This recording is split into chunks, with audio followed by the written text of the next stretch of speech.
Assalamualaikum warahmatullahi wabarakatuh. Salam sejahtera untuk kita semuanya. Pada kesempatan yang berbahagia ini, izinkan saya berbagi ilmu dan pengalaman bagaimana cara memupuk yang benar dan di mana pupuk itu seharusnya ditebar supaya pupuk yang kita berikan dapat diserap secara optimal oleh akar tanaman. Dan pada pembahasan kali ini kita fokuskan pola pemupukan pada tanaman kelapa sawit yang sudah berumur 6 tahun ke atas. Nah, perlu kita pahami bersama bahwa jumlah pupuk yang banyak yang kita berikan kepada tanaman tidak menjamin bahwa pupuk tersebut dapat diserap secara optimal oleh akar tanaman. Karena dalam mekanisme penyerapan unsur hara, akar adalah faktor penting yang menentukan keberhasilan dan efisiensi penyerapan. Berdasarkan ukurannya, akar kelapa sawit itu terbagi menjadi 4 bagian. Yang pertama adalah akar primer, yang kedua akar sekunder, yang ketiga akar tersier, dan yang terakhir adalah akar kuarter. Akar yang paling aktif dan efektif menyerap air dan unsur hara adalah akar tersier dan akar kuarter.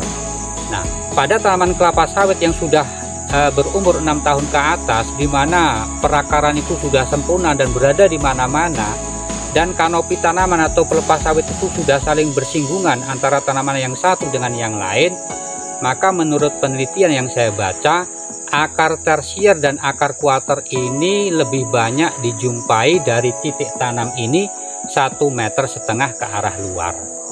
Oleh karena itu, ketika kita memupuk, usahakan pupuk itu kita letakkan di sana, jangan terlalu dekat dengan batang. Kemudian yang tak kalah pentingnya yang perlu kita pahami adalah bahwa penyerapan unsur hara oleh akar tanaman juga dipengaruhi oleh beberapa faktor. Faktor yang pertama adalah faktor daripada kesehatan dan kerapatan akar tanaman itu sendiri. Semakin sehat dan rapat akar tanaman, semakin maksimal pula penyerapan unsur haranya.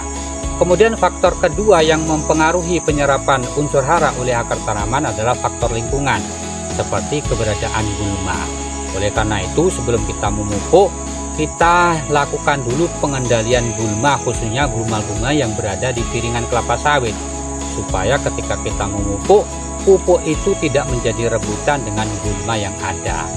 Kemudian faktor yang lain yang juga ikut mempengaruhi penyerapan unsur hara oleh akar tanaman adalah keras lunaknya tanah, kemudian banyak sedikitnya air, jauh dekatnya air tanah, kelembaban tanah, dan yang terakhir adalah keberadaan oksigen di dalam tanah. Oleh karena itu, pada tanah-tanah yang padat seperti di depan saya ini jalan untuk melangsir buah, maka di sini biasanya tidak ditebarkan pupuk.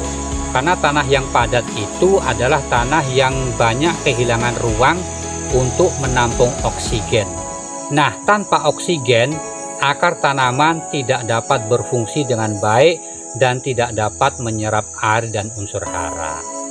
Oleh karena itu, bagaimana cara saya memupuk? Ayo kita lihat pada video berikut ini. Oke, kali ini saya akan mencontohkan bagaimana cara saya memupuk. Yang pertama yang perlu kita persiapkan adalah masker ya. Kalau kita memupuk dengan pupuk yang berbahan dasar dari batuan alam seperti rock fosfat ini ya, atau dolomit, nah ini kita siapkan masker. Yang kedua yang perlu kita perhatikan, sebagaimana pada pembahasan yang sudah saya sampaikan tadi ya, pupuk ini kita letakkan 1,5 meter ke arah luar.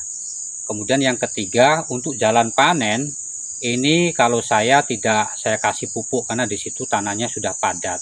Dan yang terakhir, kalau kita pakai sistem tebar, usahakan setiap butiran pupuk ini menyentuh atau bersentuhan langsung dengan partikel tanah. Ya, jadi jangan menggumpal-gumpal. Bagaimana cara saya memupuk? Ayo sama-sama kita saksikan.